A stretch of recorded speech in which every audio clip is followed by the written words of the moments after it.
మీకో కష్టం వస్తే మీకో పరాకు వస్తుంది. ఓ తప్పు చేశాను, కష్టం వచ్చింది, ఇప్పుడు ఈ కష్టం ఇంత బాధగా ఉంటే తప్పెందుకు చేయడం? కాబట్టి మనం ఇక చెయ్యొద్దు తప్పులు, అసలు మనం వాటి జోలికి వెళ్ళద్దు. మనం మంచిగా ఉందాం, ఈశ్వరుడు మన పట్ల కారుణ్యమూర్తి అవుతాడు. మీ నడవడి దిద్దడానికి ఉగ్రహ నామం కారణమవుతుంది. కాదు అంటే నేను త్రిలోకీశ అని ఉగ్రహతో సమన్వయం చేస్తున్నానని మీరు గుర్తుపట్టవలసి ఉంటుంది. ఈశాన, సర్వజ్ఞ ఇవన్నీ కలుపుతున్నాను. కాదు, ఇంకొక కోణం కూడా నేను మీకు చూపిస్తాను. అన్ని సుఖాలే అనుకోండి, వైరాగ్యం అన్నది అసలు పుస్తకంలో ఉంటుంది, మీకు ఎప్పటికీ రాదు. అవునా కాదా?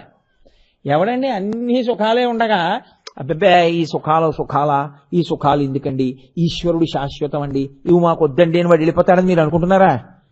వాడికి ఒక్కనాటికి వైరాగ్యం రాదు. చీ పో ఇలాంటి మాటలు వినపడుతుంటే అప్పుడప్పుడు ఇలా మిణిక్ మిణిక్ మిణిక్ మిణిక్ అంటుంటుంది. ఏమిటో వీళ్ళని నమ్మడమే కానండి, వీళ్ళందరూ ఇంతే, ఆ ఈశ్వరుడు ఒక్కడేనండి అంటుంటాడు. కాబట్టి కష్టములనేటటువంటివి వైరాగ్యం అన్న మాట అప్పుడప్పుడు అంకురించడానికి దోహదపడుతుంది. అది శాశ్వతముగా లోపల నిలబడాలంటే పైకి అందరితో కలిసి ఉన్నట్టుండు, ఎవరి స్థితి ఎలా ఉంటుందో లోపల పరిశీలించి నీ హద్దు నువ్వు తెలుసుకుని అక్కడ వరకు ఆపేసేయి చాలు. ఎప్పుడూ నువ్వు ఉండవలసింది, నీకుండవలసింది ఈశ్వరుడు ఒక్కడే. అది వైరాగ్యం. ఎవరి మీద దెబ్బలాడేయక్కర్లేదు, ఎవరిని తోసేయక్కర్లేదు, ఎక్కడుంచాలో అక్కడుంచు నీ మనసులో చాలు. అంతకు మించి స్థానాలు ఇవ్వకుండా ఉండడమే వైరాగ్యం. సంగము తగ్గిపోవుట. ఇప్పుడు ఈ వైరాగ్యం దేనివల్ల వస్తుంది? కష్టం వస్తే. కష్టం ఎలా వస్తే వైరాగ్యం రావచ్చు? నా కొడుకు ఈశ్వరుడి దయవల్ల అలా జరగకుండా కాక, నా కొడుకు నా మాట వినలేదనుకోండి వైరాగ్యం వస్తుందిగా. నా కూతురు నా మాట వినలేదనుకోండి నాకు వైరాగ్యం వస్తుందిగా. మా ఆవిడ నా మాట వినలేదనుకోండి నాకు వైరాగ్యం వస్తుందిగా. నాకు ఏదో అనారోగ్యం చేసింది అనుకోండి, ఏమిటో ఈ శరీరం అని వైరాగ్యం వస్తుందిగా. వైరాగ్యం రావాలి అంటే కష్టం వస్తే తప్ప వైరాగ్యం రాదు. అన్నీ సుఖాలే ఉంటే వైరాగ్యం రావడం అన్నది చాలా కష్టం. కష్టమన్న మాటలోంచే వైరాగ్యమన్న మాట అంకురారోపణం జరుగుతుంది అసలు. కాబట్టి ఆయన ఉగ్రహ కష్టం ఇచ్చి సదాశివోం వైరాగ్య సుఖములకు కారణమవుతున్నాడు. ఆయన సదాశివుడిగా ఉగ్రుడు భిన్నుడని మీరు ఎందుకు అనుకుంటున్నారు అసలు? ఇది పరిపాలన అంటే. ఆయన ఎన్నిటిగా తిప్పుతూ ఉంటాడో చూడండి. ఇది త్రిలోకేశ. నీకెందుకు పనికొచ్చింది కష్టం? నీ అదృష్టం అంతే. నీకొచ్చిన కష్టాలు నువ్వు వైరాగ్యం పొందడానికి పనికొచ్చాయి, నువ్వు మహాయోగి అయిపోవడానికి పనికొచ్చాయి. నీ అంత భాగ్యవంతుడు లేడు. వేమన గారు అయిపోలా? లోకంలో కష్టం వచ్చిన వాళ్ళు ఆ స్థితిని పొందేసిన వాళ్ళు ఉన్నారు. లోకంలో ఎన్నో కష్టాలు పడి పడి పడి పడి పడి పడి పడి పడితే తప్ప అంత వైరాగ్యంతో మాట్లాడగలిగిన యోగ్యత రాలేదు. అసలు ప్రార్థనా శ్లోకాలు కాలేదు అవి. మహాభారతంలో కష్టము అన్న మాటకి పర్యాయపదంగా కనపడే పాత్రలు కొన్ని ఉంటాయి, వ్యక్తులు. కుంతీదేవి ఒకటి అందులో. ఎన్ని కష్టాలు పడిందో మహాతల్లి, నిజంగా 1, 2 కాదు ఆవిడ పడ్డ కష్టాలు. ఎవరి కోసం? అన్ని పిల్లల కోసమే, ఆ పాండవుల కోసమే. కర్ణుడు కడుపున పుట్టినవాడే, కానీ వివాహపూర్వ సంతానం అవడం వల్ల ఆయన శరీరం పడిపోవడానికి కూడా అంగీకరించింది. ఆఖరికి కురుపాండవ యుద్ధంలో అందరూ చచ్చిపోయిన తర్వాత ఓ కుర్చీలో ధృతరాష్ట్రుడు కూర్చున్నాడు, ఓ కుర్చీలో ధర్మరాజు గారు కూర్చున్నాడు. పెద్ద జాబితా పట్టుకుని పేర్లు చదువుతూ ఒక్కొక్కడి పేరు చెప్తున్నారు. ధృతరాష్ట్రుడు బంధువు అయితే ధృతరాష్ట్రుడు విడిచిపెడుతున్నాడు నువ్వులు నీళ్లు, ధర్మరాజు గారి బంధువు అయితే ధర్మరాజు గారు విడిచిపెడుతున్నాడు. కర్ణుడు అన్నారు, మావాడు కాదు వదిలేశాడు. అప్పుడు ఏడిచింది కుంతి వచ్చి, అయ్యో నా కొడుకు అయ్యావాడని. ధర్మరాజు అన్నాడు, నాకన్నా పెద్దవాడు కర్ణుడు ఉండగా రాజ్యం చేయవలసి వచ్చింది, ఆయన్ని చంపేసి నీ వల్ల కదమ్మా. ఆడదాని నోట్లో నువ్వులు నానినంతసేపు కూడా నిజము నానకుండు కాక, నువ్వులు నీళ్ల ప్రక్రియలో కదా ఉన్నాడు అప్పుడు. అందుకని ఆవిడప్పుడు అనుకుంది, చిచ్చి చిచ్చి చిచ్చి పిల్లల కోసం ఇంత తాపత్రయపడ్డా ఏమైంది? ఆఖరికి పిల్లల వల్ల శాపం వచ్చింది. లోకం ఉన్నంతకాలం ఏం చెప్తుందంటే, ఆడదాని నోట్లో నువ్వులు నానినంతసేపు నిజం ఎందుకుండదండి? ఎవరిచ్చారండి శాపం అంటే, ధర్మరాజు కుంతికి ఇచ్చాడు. అంత ధర్మరాజు తల్లిని ఎందుకు శపించాడు అంటే, ఇదిగో ఇంత కథ చెప్పుకొస్తారు. పిల్లల మీద మమకారం మమకారం మమకారం ఆఖరికి దీనికి వచ్చింది అని అప్పుడు వైరాగ్యం వచ్చి ఆవిడంది, యాదవులందు పాండు సుతులందు నాకు మోహ విచ్ఛేదము చేయుమయ్యా, ఘనసింధువు చేరిడి గంగభంగి నీపాద సరోజ చింతనముపై అనిశము మదీయ వృత్తి అత్యాదర వృత్తితో గదియగనట్లు చేయగదయ్య ఈశ్వరా. నాకు ఈ యాదవులు కృష్ణుడు ఆపదొస్తే రక్షిస్తాడు, ఆయన వాళ్ళు నాకు ఈ వ్యామోహం వద్దు, పాండవులు నా పిల్లలు ఈ వ్యామోహం వద్దు, ఇవి కోశీ కృష్ణ. యాదవులందు పాండు సుతులందు నాకు మోహ విచ్ఛేదము చేయుమయ్యా, ఘనసింధువు చేరిడి గంగ భంగి నీపాద సరోజ చింతనముపై అనిశము మదీయ వృత్తి అత్యాదర వృత్తితో గదియగనట్లు చేయగదయ్య ఈశ్వర. నది ప్రవహించి ప్రవహించి సముద్రంలోకి వెళ్ళిపోయినట్లు నా మనసు ఇంక నిరంతరము ఒక్క నీ పాదములను మాత్రమే స్మరించగలిగినటువంటి స్థితిని నాకు ఇయ్యి అంటే, ఇల్లు వదిలేస్తావా? ఏం వదిలేను, అక్కడే ఉంటాను. ఏం జరుగుతున్నా దానికి సాక్షిగా ఉంటాను. దెబ్బతిందిగా మనసు, ఇప్పుడు తెలిసి వచ్చింది ఎవరు ఎంత దగ్గర వాళ్ళు. కాబట్టి అందరికన్నా దగ్గరవాడెవడో నాకు తెలిసింది. కాబట్టి నువ్వు ఉండు దగ్గరగా, నీ పాద సరోజ చింతనముపై అనిశము మదీయ వృత్తి యచ్చాదర వృత్తితో గదియగనట్లు చెయ్యు. ఈ మిగిలిన ఉన్నాయి చూసావు, ఇవన్నీ తాత్కాలికం. ఎప్పుడు రంధ్రాన్వేషణ చేద్దామా, ఎప్పుడు తప్పట్టుకుందామా, ఎప్పుడు ఎత్తి చూపిద్దామా, ఎప్పుడు అవకాశం దొరుకుతుందా, ఇది ఎదురు చూసేవాళ్లే తప్ప నిజమైన ప్రేమతో త్రికరణ శుద్ధిగా నిలబడగలిగిన వాళ్ళు ఎక్కడో తప్ప ఉండరు. కాబట్టి ఈశ్వర నాకొద్దీ బంధాలందవిడ. ఆ వైరాగ్యం ఎందుకు వచ్చింది? అన్ని కష్టాల్లోంచి వచ్చింది. ఇప్పుడు ఉగ్రహ సదాశివ, ఉగ్రుడిగా అన్ని కష్టాలు పెట్టినవాడు సదాశివుడై ఆవిడకంత వైరాగ్యం ఇచ్చాడు. ఆవిడ తరించిపోయిందా లేదా? తరించిపోయిందంతే. కష్టాలు వస్తే ఆవిడ తరించిపోయింది. వైరాగ్యం రావడం, వైరాగ్యంతో మాట మాట్లాడగలగడం అంత తేలికైన విషయమో అని మీరు అనుకోకండి. ఏదో అప్పటికి పుట్టినటువంటి కొద్ది వైరాగ్యంతో మాటలు కాదు, పూర్ణ వైరాగ్యంతో మాట్లాడగలిగినటువంటి మాటలు అద్భుతాలై ఉంటాయి. అసలు జీవితంలో ఒడుదుడుకులనేటటువంటివి ఎన్ని ఉంటాయో, ఎన్ని కష్టాలుంటాయో చూపించినటువంటి మహానుభావుడు భీష్మాచార్యుడు. మహాభారతంలో భీష్ముడి గురించి చదివితే కళ్ళమ్మట నీళ్లు రాని వ్యక్తి ఉండడు. ధర్మానికి అంత అంకితం అయిపోయాడు ఆయన. ఎంత అంకితం అయిపోయాడంటే, సంధ్యావందనం మధ్యాహ్నం చెయ్యవలసిన సమయంలో యుద్ధభూమిలో ఉండిపోతే, వెళ్లి శిబిరానికి అర్ఘ్యం ఇవ్వడానికి సమయం లేకపోతే ఆయన రథం నుంచి కిందకి దిగి యుద్ధభూమిలో ఉన్నటువంటి మట్టి తీసి దీనిని నీటిగా భావించమని సూర్యభగవానుడికి అర్ఘ్యం ఇచ్చేవాడు. అంతటి ధర్మాత్ముడు. నిష్కారణ వైరం అంత స్థాయిలో పెంచుకుంటారు. ధర్మం పట్టుకున్న వాడి మీద, ఈశ్వరుణ్ణి పట్టుకున్న వాడి మీద. ఎందుకు వైరం అని మీరు అడిగారనుకోండి, దానికి ఏమీ కారణం ఉండదు. లోపల అహంకారం పర్వతాలంతంత పెరిగిపోతే ఎవరి మీద కోపం పెట్టుకోవాలో, ఎవరి మీద కోపం పెట్టుకోకూడదో అన్న ఉచ్చనీచములు కూడా మర్చిపోయి బతుకుతారు. కాబట్టి ఏమైంది? ఆయన చచ్చిపోవాలి చచ్చిపోవాలి చచ్చిపోవాలి తపస్సు చేసింది.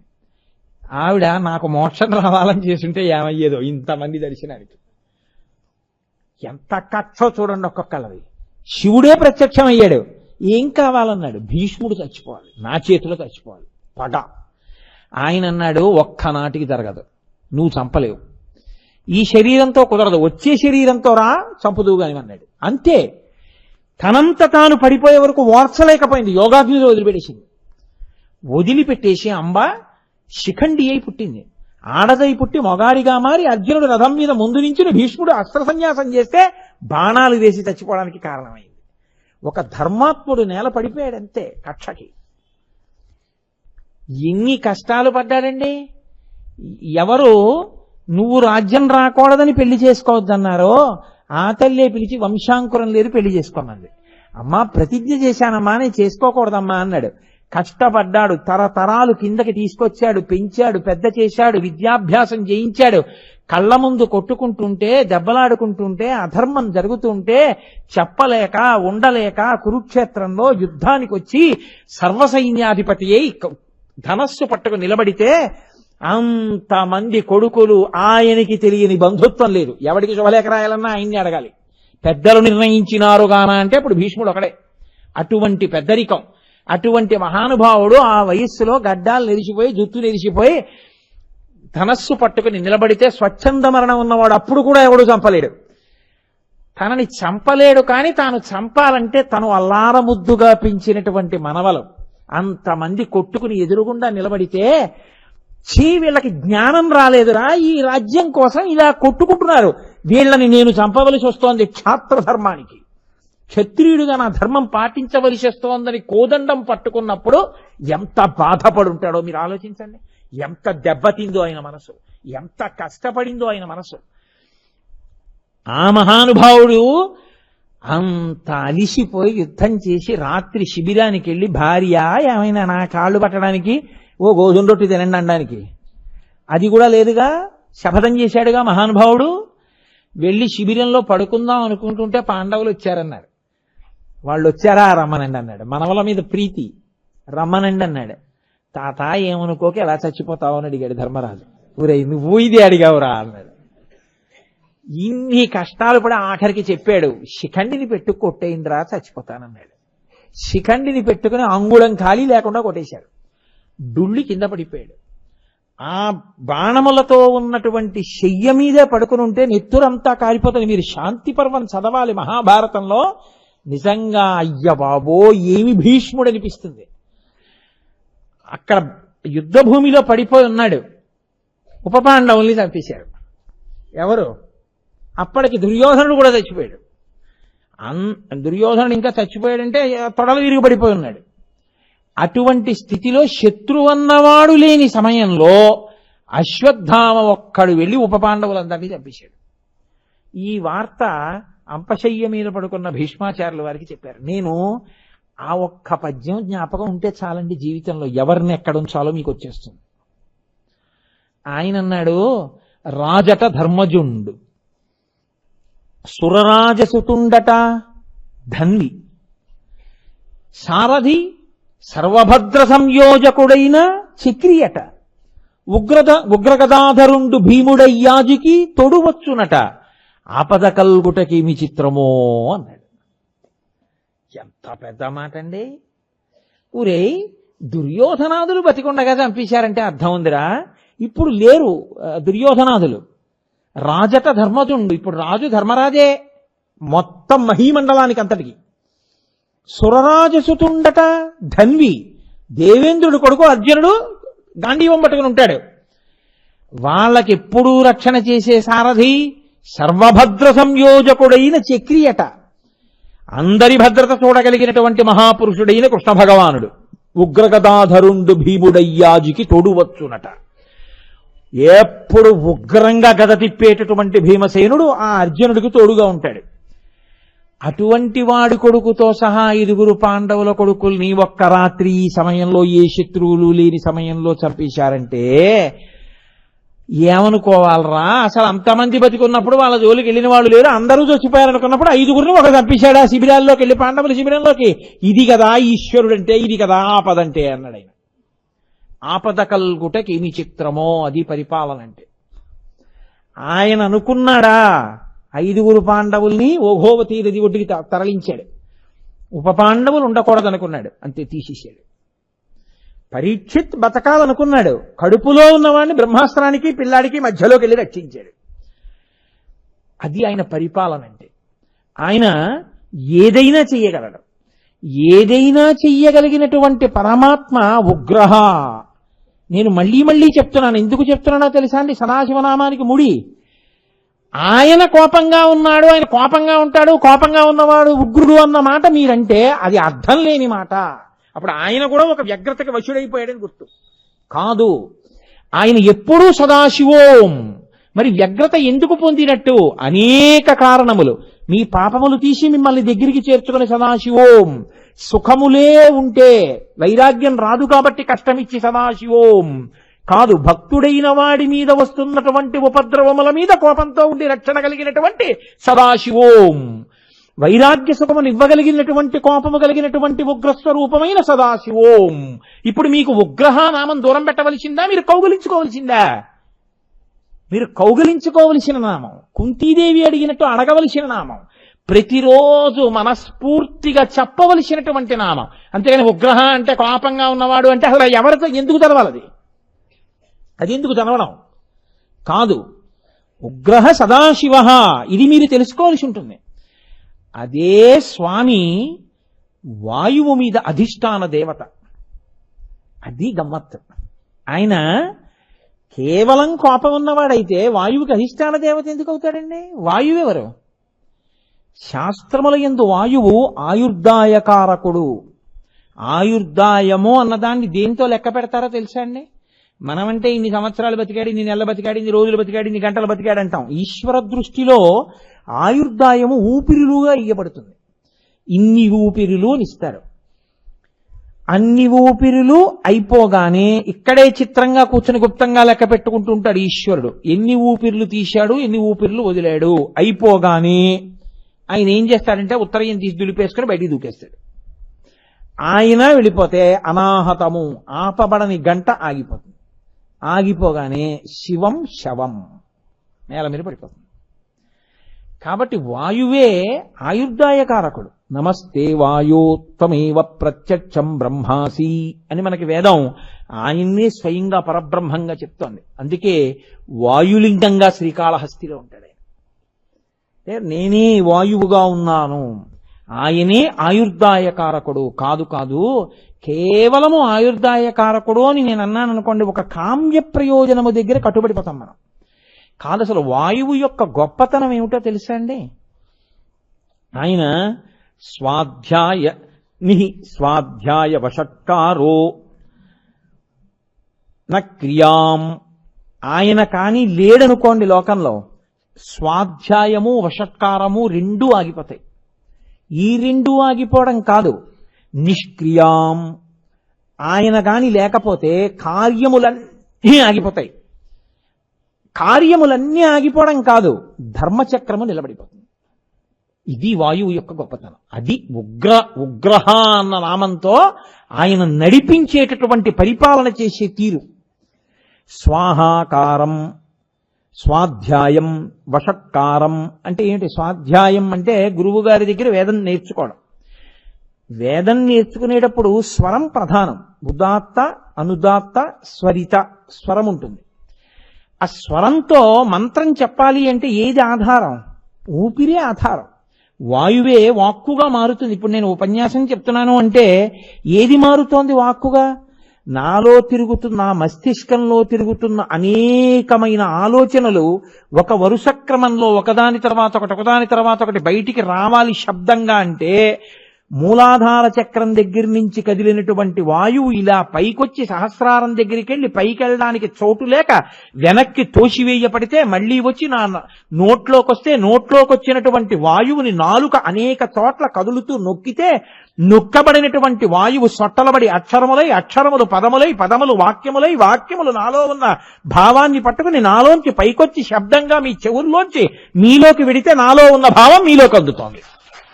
కాబట్టి స్వాధ్యాయం, నేను పలకాలన్నా ఊపిరి వాక్కు అవుతోంది. కాబట్టి వాయువే వాక్కుగా మారుతోంది.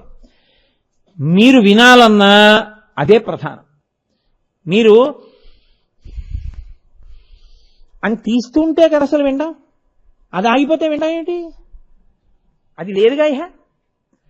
కాబట్టి వినడానికి, చెప్పడానికి అదే ప్రధానం. అందుకే గురువు శిష్యుడు కూర్చుంటే ముందు ఒక ప్రార్థన కలిసి చేస్తారు.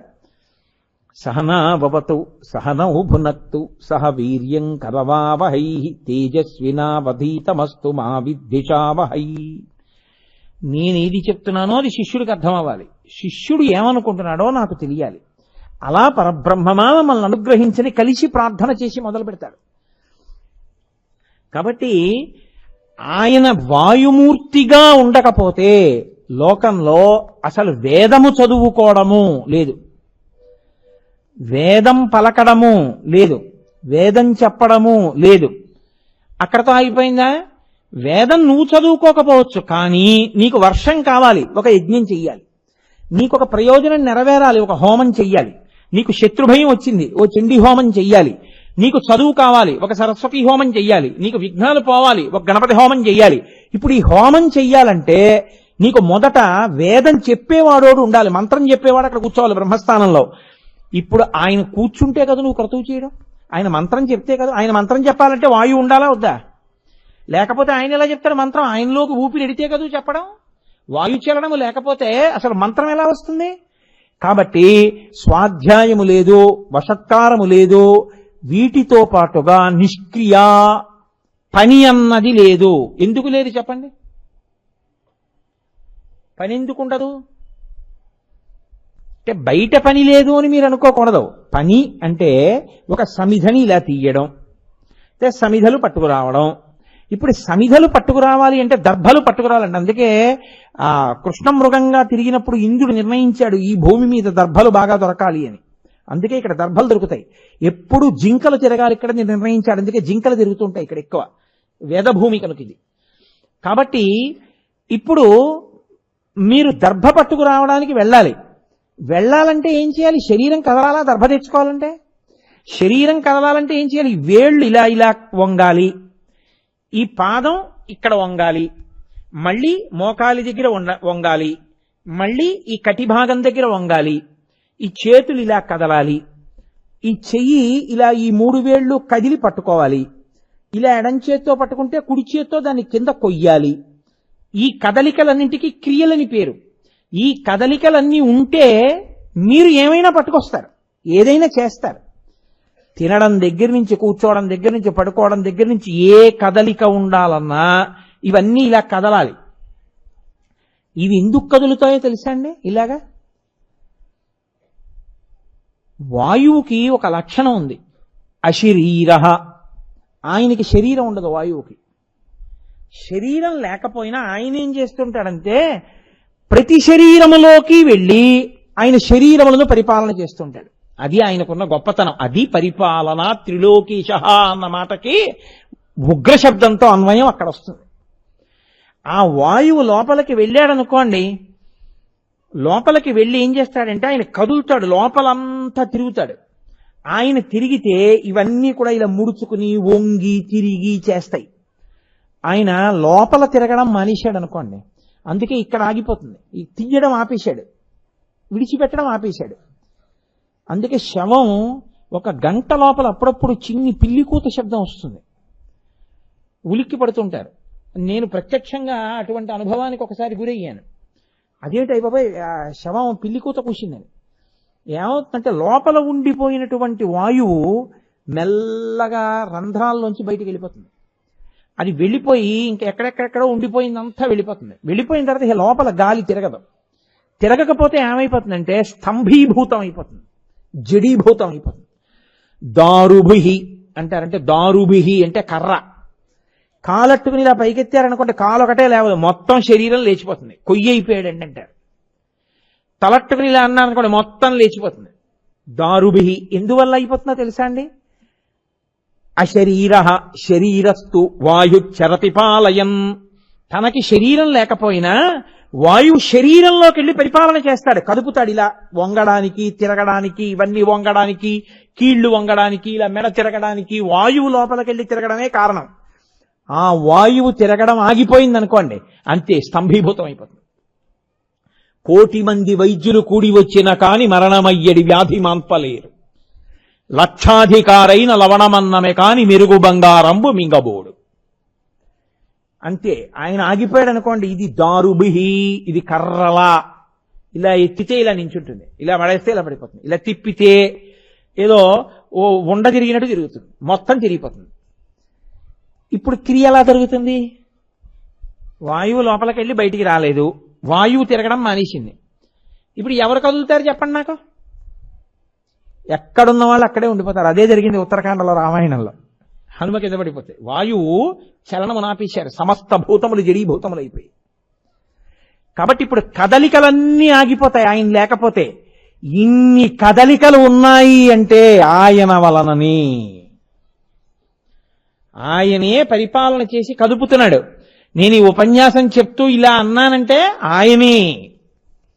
నేను చూస్తే ఆయనే, నా కనురెప్ప పడి పైకి లేస్తే ఆయనే, నీ పలికితే ఆయనే, నాలో ఊపిరి కదిలితే ఆయనే.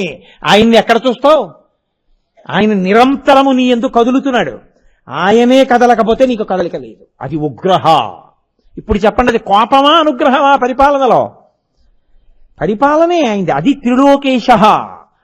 ఇప్పుడు ఈ వాయు రూపంలో 3 లోకములను ఆయన కదుపుతున్నాడు. కాదు కాదు, తానే కదులుతున్నాడు గాలి రూపంలో. అందుకే కదలకుండా భూమిగా రక్షిస్తాడు, కదిలి వాయువుగా రక్షిస్తాడు. అది ఆయన గొప్పతనం, అది ఆయన పరిపాలన. త్రిలోకేశ. గాలి కదిలినట్టు ఇది కదిలితే నిలబడలేరు, ఇది నిలబడినట్టు గాలి నిలబడిపోతే మీరు బతకలేరు. ఇది కదలకూడదు, అది కదలకుండా ఉండకూడదు, అలా కదుపుతాడు. అది ఆయన గొప్పతనం. అగ్ని కిందకెళ్ళకూడదు, పైకే ఎక్కాలి. అందుకే మీరు అగరపుల్లు ఇలా పట్టుకుంటే పైకి ఎక్కుతుంది కానీ కిందకెక్కదు. నీరు పైకెక్కకూడదు, కిందకెళ్ళాలి. నీరు పల్ల మెరుగు, నిజము దేవుడు ఎరుగు. ఆయన ఒక్కొక్క దానిలో ఒక్కొక్కలా ధర్మం పెట్టి మనల్ని కాపాడాడు. లేకపోతే నీరు ప్రవహించకపోతే మనం ఎక్కడ బతకాలంటే అందరం నీళ్ళు ఎక్కడ అక్కడికే పోయి ఉండాలి. కాకినాడలో ఉండడానికి ఏమి ఉండదు. ప్రవహిస్తున్నాయి కాబట్టి ఎక్కడికి కావాలంటే అక్కడికి వస్తున్నాయి. గాలి ఎక్కడో ఉంటుంది, అక్కడ ఉండండి అన్నారు అనుకోండి, అందరూ అక్కడే పడి ఉంటారు. అంతే, ఇరుకైనా ఇంకోటైనాను. గాలి నీరు ఎక్కడికెడితే అక్కడికి వస్తోంది కాబట్టి మనం బతుకుతున్నాం. ఈశ్వరుడికి కృతజ్ఞత చెప్పడానికి ఇంతకన్నా మీకేం కావాలి? ఆయనకి నమస్కారం పెట్టడానికి ఇంతకన్నా మీకేం కావాలి ఉపకారం? ఆయన నేను రాను అలాగా అని ఒక్క మాట అంటే అయిపోయిందంతే కదండి. ఆయన అలా అంటలేదు. ఆయన పెట్టిన అన్నం తినేసి మైకుచ్చుకుని ఆయన తిడుతున్నా. కాబట్టి మనం ఎంత కృతజ్ఞులం అయి ఉండాలి. ఆయన ఎంత ఓర్పున్నవాడై ఉన్నాడు మహానుభావుడు. పోన్లేరా మన పిల్లాడే కదా అని ఊరుకుంటున్నాడు. కాబట్టి వాయుశ్చరతిపాలయన్, ఆయనే లోపల ఉండి స్వాహాకారముగా, వషట్కారముగా, స్వాధ్యాయముగా, క్రియాకలాపములుగా, కదలికగా ఉన్నాడు. కాదు, అసలు వాయు ప్రాణ, ఆయనే ప్రాణం. ఇంట్లో మంగళము అన్న మాటకు అర్థం ఏమిటో తెలుసా అండి? అసలు అందరిలోకి గాలి వెళ్ళి బయటకు వస్తూ ఉండడమే మంగళం. ఇప్పుడు ఆవిడ అన్నం తిందా, మంచినీళ్ళు తాగిందా, కాసేపు వదిలేయండి. ఆవిడ పాలు తాగైనా ఉంటే పెళ్ళి అవుతుంది. ఆవిడేమో ఈ గోత్రంలో పుట్టింది, ఈ ఇంటి పేరులో పుట్టింది, ఆవిడేమో ఊపిరి అయిపోయింది అనుకోండి, నువ్వు ఎన్ని పెళ్లి ఏర్పాట్లు చేసుకుంటే అసౌతం వచ్చి కూర్చుంది. ఆ ఊపిరి వెళ్ళి లోపలికి రాకపోతే పెళ్ళైనా ఆప్ చేయవలసిందే. ఎలా చేస్తావు? కన్యాదానం చేయడానికి లేదు. ఏదో ఆ ఊపిరి లోపలికి వెళ్ళి బయటకు వచ్చి అమ్మయ్య పెళ్ళంతా అయిపోయింది, ఆవిడకి ఆగిపోయింది, గొడవ వెళ్ళిపోయింది, గట్టెక్కేశాం కదండి. ఆయన నీ మంగళములను శాసిస్తాడు ఊపిరి రూపంలో కదిలి పైకొచ్చి. అది శివుడంటే. కాబట్టి ఆయన చెయ్యనిది, ఆయన అనుగ్రహం కానిది ఏముంటుందండి లోకంలో? అటువంటి వాడు ఆయన వాయు ప్రాణ. అందుకే గౌరవము అన్న మాట అంతా దేన్ని ఆశ్రయించుంటుందో తెలుసా అండి? కేవలము శివ, ఉగ్ర, ఆయన్ని ఆశ్రయించే గౌరవం ఉంటుంది. శంకర భగవత్పాదులు అద్భుతమైన మాట చెప్పారు భజగోవిందంలో. యావత్ పవనో నివసతి దేహే తావత్ పృచ్చతి కుశలంగేహే గతవతి వాయౌ దేహాపాయే భార్యాభిభ్యతి తస్మిన్ కాయే. అంటున్నంతసేపు ఏమన్నా బాగున్నారా అంటుంటారు, అదొక్కటే ఆగిపోయింది అంతే. అమ్మా బయట పెద్ద వర్షం పడుతోందమ్మా, రేపు తీసుకెళ్తాం. రోజు మా ఆయన అని పడుకునేదానివి కదమ్మా, ఇవాళ కూడా పక్కన పెట్టుకు పడుకో. నీ మొహం ఇట్సా, ఇంకా ఆయన ఎక్కడ ఉన్నాడు? తస్మిన్ కాయే, అది ప్రేతం రా, శరీరం వీధిలో ఉంచండి అంటుంది. వీధిలో తీసుకెళ్లి పడుకోబెట్టేస్తారు. పక్కిళ్ళ వాళ్ళు, ఆయన కనబడితే చాలన్న వాళ్ళు, ఆయనకి నమస్కారం పెడతామన్న వాళ్ళు, మా అదృష్టం అండి ఆయన రోజు కనపడతాడన్న వాళ్ళు ఆయన ఎప్పుడు తీసుకెళ్లిపోతారండి? భోజనం చేయాలి కదా అని అడుగుతారు. నీ బతుకు గౌరవం అంతా ఆయన లోపలికి వెళ్ళి బయటికి రావడంలో ఉంది, నీది అనుకుంటున్నావు. కాబట్టి శంకరులు నిష్కర్షగా చెప్పేశారు, అదిరా గౌరవం, ఆయనది విలువంతా. కాబట్టి వాయు ప్రాణ సుఖం వాయు. అసలు సుఖమన్న మాటకి ఎవరో తెలుసా అండి? ఆయనే.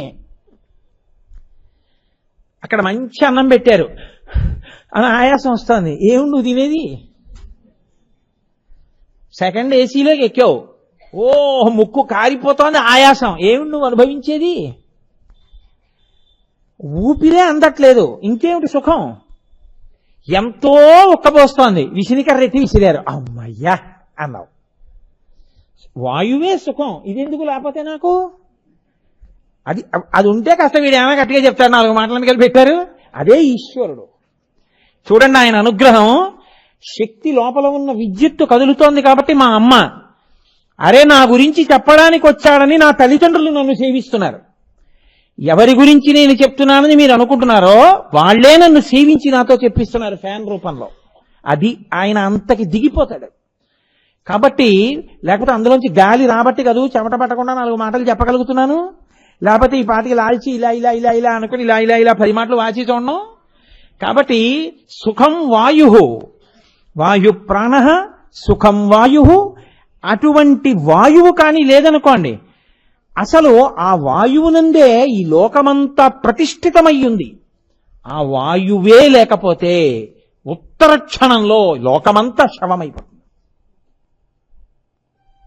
అటువంటి వాయువే సమస్తమునకు ఆధారమయ్యున్నది. ఆయన ఉగ్రహ శివుడై ఉన్నాడు. అందుకే శ్రీకాళహస్తిలో వాయులింగం అంటే ఎదురుగుండా కనపడినటువంటి లింగస్వరూపంగా కాదు దర్శనం. ఆ ముందర వేలాడుతుంటుంది ఒక పెద్ద ప్రమిదలో ఒక ఒత్తి ఉంటుంది, పెద్ద ఒత్తి.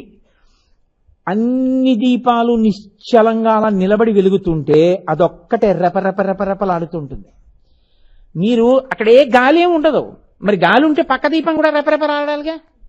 మీరు దేవాలయం తలుపులన్నీ వేసేసినా సరే అక్కడ మాత్రం దీపం రెపరెపరెపరెపలాడుతుంది. ఎందుకో తెలుసా అండి? వాయు రూపంలో ఈశ్వరుడు నేనే ఈ లోకాన్ని నిలబెడుతున్నానని శ్రీకాళహస్తిలో అక్కడ దీపాన్ని కదుపుతూ నిరూపిస్తాడు. అందుకని వాయులింగ క్షేత్రమైంది శ్రీకాళహస్తి. అందుకే అక్కడ పశ్చిమాభిముఖుడవుతాడు. పశ్చిమం సూర్యాస్తమయానికి గుర్తు. సూర్యాస్తమయం అంటే పూర్తయిపోయిందని. ఈ జీవుడు పడిపోయేటప్పుడు, శరీరంలోంచి బయటికి వెళ్ళిపోయేటప్పుడు ఒక్కసారి తనివి తీరా శ్రీకాళహస్తి వెళ్లి ఈశ్వరుడి దగ్గర నిలబడి స్తోత్రం చెప్పి బయటికి వస్తే, ఆయన శరీరం పడిపోయేటప్పుడు లోపల వాయులింగం కాబట్టి ఆయన వాయురూపంగా వెళ్ళి ఆఖరి ఊపిరి విడిచిపెట్టేస్తున్న వేళలో ఆ ఆఖరి ఊపిరిని శివా శివా శివా అన్న నామంగా మార్చి వీడి శివనామం చెప్తూ పడిపోయాడన్న పుణ్యం ఇచ్చి తనలో కలిపేసుకుంటాడు. అందుకని శ్రీకాళహస్తి అంత ప్రఖ్యాత క్షేత్రమైంది వాయులింగమై. అటువంటి వాయుస్వరూపమైనటువంటి వాడెవరో ఆయన ఉగ్రుడై ఉన్నాడు. ఆయనే భీమః ఆకాశరూపుడై ఉన్నాడు.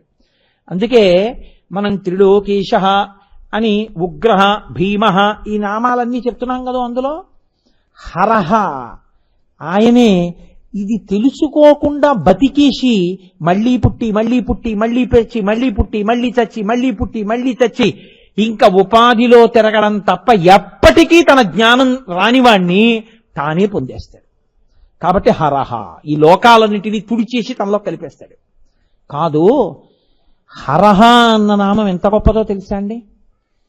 అయ్యా, ఇన్ని వేదాలు ఇంత వాంగ్మయం అన్నీ శివుడి గురించి చెప్తున్నాయే, మరి మేము ఇన్నాళ్ళు ఏమీ చెప్పలేదే, ఆయనకి దూరంగా బతికేశామే, ఇన్ని పాపాలు చేసేశామే, మరి ఎలా ఆయన అనుగ్రహం అనుకున్నవాడుట ప్రవహించేటటువంటి నది దగ్గరికి వెళ్ళి ఆ నదిలో 11 మాటలు తల ముంచి తీసి హర హర హర అని 11 మాటలంటే వాడి పాపములన్నిటినీ కడిగేస్తాడు, తీసేస్తాడు.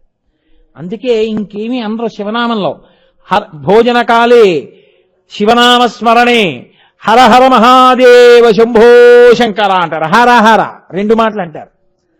ఆ హర హర అన్న నామం అంత గొప్పది. నువ్వు తెలుసుకోపోతే ఆఖరికి నిన్ను హరిస్తుంది, తెలుసుకుంటే పాపాన్ని హరిస్తుంది. ఆ హరుడై ఉంటాడు. పాపములను తీయగలిగిన అనుగ్రహమూర్తి సదాశివోం త్రిలోకేశ ఆ మహానుభావుడే భీమః. ఇది ఆయన పరిపాలన అన్న మాటకి నేను అన్వయం చేస్తున్నాను. త్రిలోకేశలోనే శివనామాలు కొన్ని ఏరి కలిపేశాను, మీరు గుర్తు పెట్టుకుని టిక్కు పెట్టేసుకోవాల్సి ఉంటుంది. కాబట్టి భీమః అన్న నామంతో ఆయన ఆకాశమునకంతటికీ కూడా అధిపతి అయి ఉంటాడు. ఆకాశమునకు అధిపతి అయి ఉండడం అంటే ఏమిటో తెలుసా అండి? పరిపాలనాంశగా ఎలా పరిణమిస్తుందో తెలుసా? సంకోచ వ్యాకోచముల అవకాశం ఇచ్చినవాడు అవుతాడు. ఆకాశము అవకాశము అని మీరు అనుకోవాలి. ఎప్పుడు ఆకాశము లేని అవకాశము ఉండదు. అవకాశము మూసుకుపోవడమే ఆకాశం లేకపోవడం. సంకోచ వ్యాకోచముల మీదే భవతి ఉండుట అన్నది ఉంటుంది. ఎందుకో తెలుసా అండి? అమ్మ కడుపులో కటిక చీకటి ఉంటుంది. ఆ కటిక చీకట్లో పడుకుని ఉండిపోయి అందున తల కిందకి కాళ్ళు పైకి పెట్టి ఉండిపోవడానికి అలవాటు పడిపోయిన ప్రాణి చాలా ఇరుకైనటువంటి యోని ద్వారంలోంచి బయటికి ప్రసూతి వాయువు తోస్తుంటే అంచెలంచెలుగా పైకొస్తాడు. పైకి వచ్చి మొట్టమొదటిసారి ఇలా కళ్ళు విప్పేటప్పటికీ అన్ని దీపాల కాంతి పడుతుంది. దీపపు కాంతికున్న లక్షణం ఏమిటో తెలుసా అండి? స్ఫురణ మీద ప్రభావం చూపిస్తుంది. నేను ఇలా ఎత్తి కాసేపు అటు చూశాననుకోండి, ఆ దీపాల కాంతికి అన్ని దీపాల కాంతి పడితే నా స్ఫురణ దెబ్బతింటుంది. జ్ఞాపక శక్తి మీద ప్రభావం చూపిస్తుంది. అన్ని దీపాల మధ్యలో పిల్లవాడు పుట్టగానే అంత వెలుతురు ఒక్కసారి చూడగానే ఏమవుతుందంటే వాడి ఊపిరితిత్తులు పనిచేయడం ఆగిపోతాయి. లోపలి మలమంతా కూడాను ఊపిరి ఆగిపోతుంటే గడ్డకట్టేస్తుంది. బ్లాక్ స్టూల్ అంటారు. నల్ల రాయిలా గడ్డకట్టేస్తుంది. గుండె యొక్క స్పందన ఆగిపోతుంది. ఆగిపోగానే మృత్యువు ఆసన్నం అయిపోతుంటే ఆ పసివాడికి జగదంబ అమ్మలోకి ప్రవేశిస్తుంది. ప్రవేశించి నా బిడ్డ అన్న భావన కలిగి ఒక గొప్ప పొంగు వస్తుంది. అది పిల్లి కానివ్వండి, పంది కానివ్వండి, కుక్క కానివ్వండి, అమ్మ కానివ్వండి, ఏది కానివ్వండి, అది మాతృత్వానికి ఉన్న గొప్పతనం. జగదంబ ఆవహిస్తుంది. జగదంబ ఆవహించగానే తల్లి యొక్క స్తనములలోంచి కోలోస్ట్రం, ఒక డాక్టర్ గారు పెద్ద పుస్తకమే రాశారు దీని మీద, కోలోస్ట్రం అనబడేటటువంటి పసుపచ్చటి ముద్ద ఒకటి విడుదలవుతుంది. అమ్మ నా బిడ్డ అన్న సంతోషం కలగగానే స్తన్యాన్ని పిల్లాడి నోట్లో పెడుతుంది. వాడు తెలిసో తెలియకో ప్రాణం పోతుండగా అంటాడు. అనగానే ఆ కోలోస్ట్రం నోట్లో పెడుతుంది. అది వెళ్ళగానే ఊపిరితిత్తులు మళ్ళీ ఇలా సంకోచ వ్యాకోచములను పొందుతాయి. గుండె మళ్ళీ lub dub lub dub lub dub కొట్టుకోవడం మొదలవుతుంది.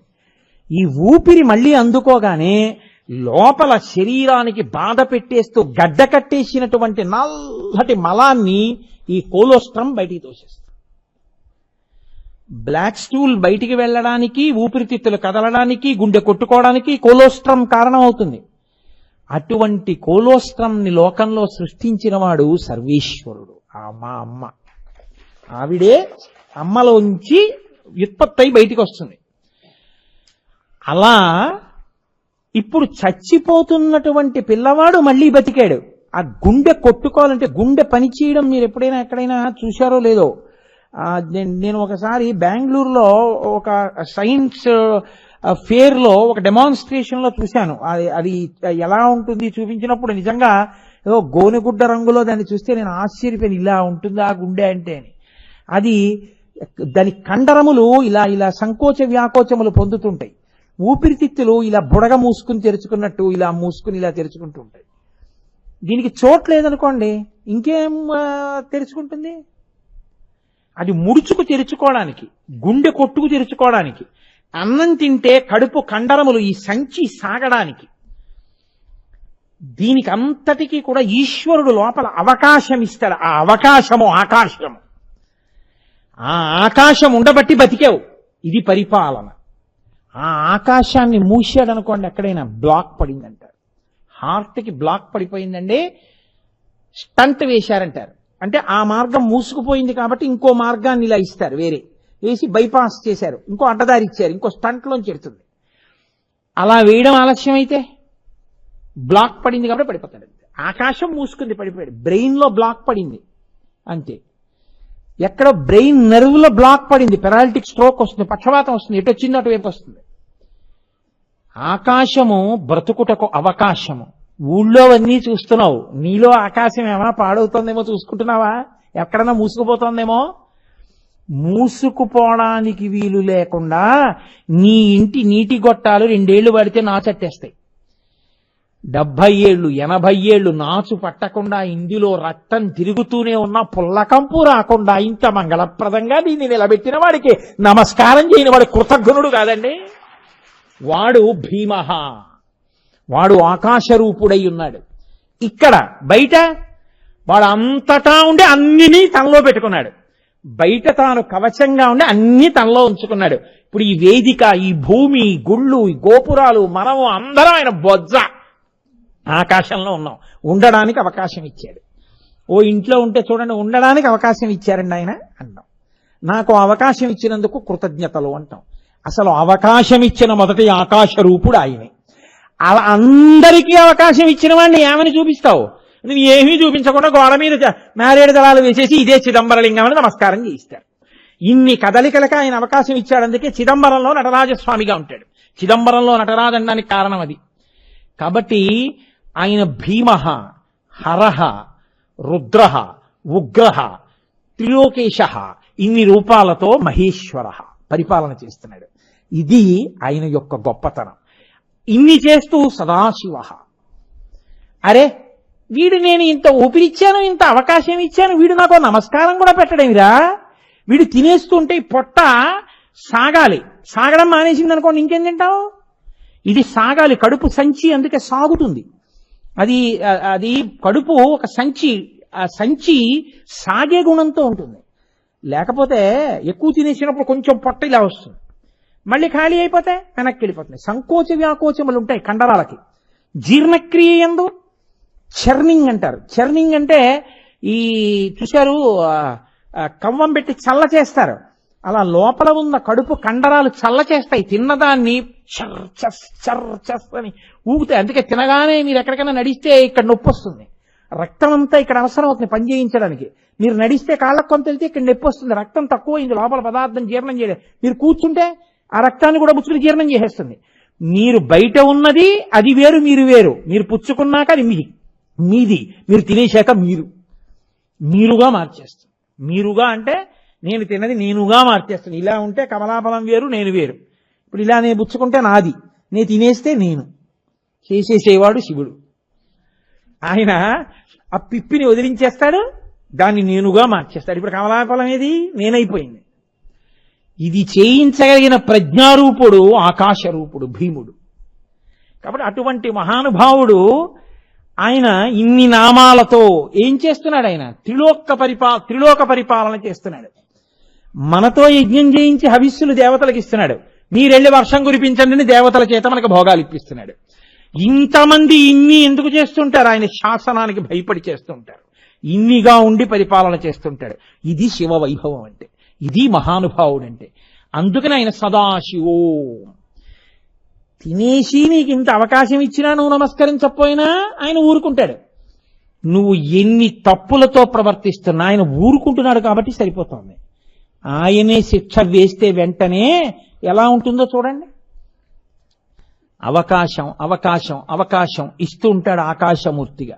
మారుతాడేమో అని చెప్పిస్తూ ఉంటాడు, చూస్తూ ఉంటాడు. నీకు చెప్పితే కోపం వస్తే నీ కర్మ, నీ ఆకాశం మూసుకుపోతోంది, నీ అవకాశాలు సన్నగిల్లిపోతున్నాయని గుర్తు.